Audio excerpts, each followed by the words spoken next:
Hello, I'm Susan Faludi, and I'm here interviewing Jennifer Finney Boylan for her terrific new book, Long Black Veil. So, Long Black Veil, it is this wonderfully ingenious and inventive thriller that is both vintage Boylan, wacky streak, with the euthanasia, pet killer, and other craziness, but at the same time is vintage Boylan, literary, cultured, full of music and poetry and art. And so how do you do that?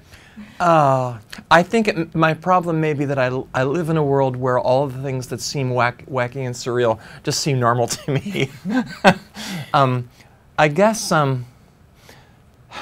when you grow up with a secret, and when you grow up with something that's really hard to talk about, you go to humor. And so I think at a very early age I incorporated a sense of the absurd into kind of my view on the world.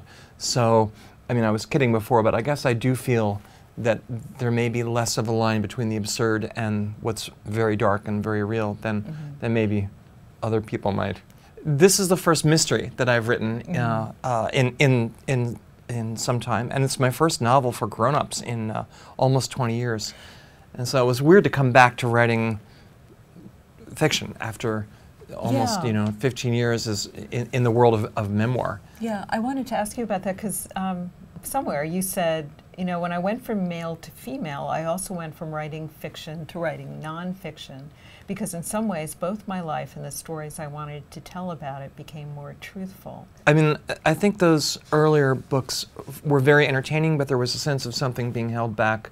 I look at them now, I think, you can tell that I'm not completely, either I'm not completely telling the truth, or else this is the voice of someone who doesn't completely live in the world.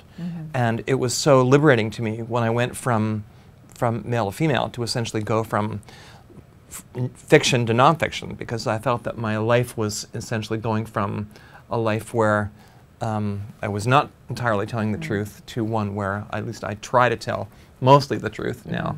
So going back to fiction now was kind of messed with my mind. But in the end, I found that there's less of a difference between fiction and nonfiction than we think. Which also does that mean maybe there's less difference between male and female than we think as well? I don't know. It's more, it's more about genre than gender. So tell me about the cover. Da Vinci's St. John the Baptist. St. John the Baptist is on the cover, and that painting, of course, figures into the plot a little bit. This is Leonardo's last painting, and he gave it the same smile he gave the Mona Lisa. It was an incredibly controversial painting in its day because John the Baptist was traditionally depicted as this wild-eyed, locust-eating, crazy man. And kind of an ascetic, not a sensual and so Da Vinci's John is this androgynous, feminine man. In fact, one of the things I love about the cover is that, and the painting, is that you look at this figure and you think, wait, is that a man or a woman? And I think, aha. And they did a wonderful thing on the cover because they have a slash of black paint like a veil across John's face. It's a portrait of a person who is changing, and the eyes are saying, give your heart to love. That will make us all into something more than ourselves, that will make us men and women and something mortal and immortal. It's a absolutely amazing painting, and there's someone in the book who paints another character in this same style. It's very, very sexy, but it's also very holy. It's all these things together, and that's what I love about it. I could talk about that all day. Yeah, we could. So the long black veil in the title and on the cover. Tell me what's behind that? So I didn't have a title. I don't know when you got the title for In the Darkroom or any of your other books, but it's always good if you have a title like early on, because then you kind of know what the pole star is.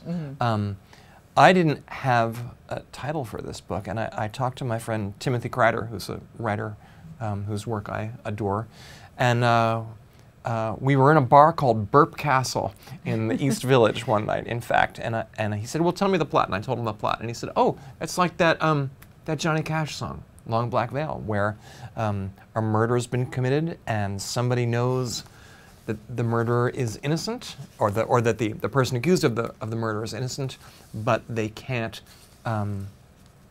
prove their innocence because to do so would endanger them and betray another secret. He said, this is like Long Black Veil. I said, that's the title. He said, oh, great, we'll have another round. So I was so lucky that I stumbled into that title, because it was one of those things where instantly I knew, yes, that's it.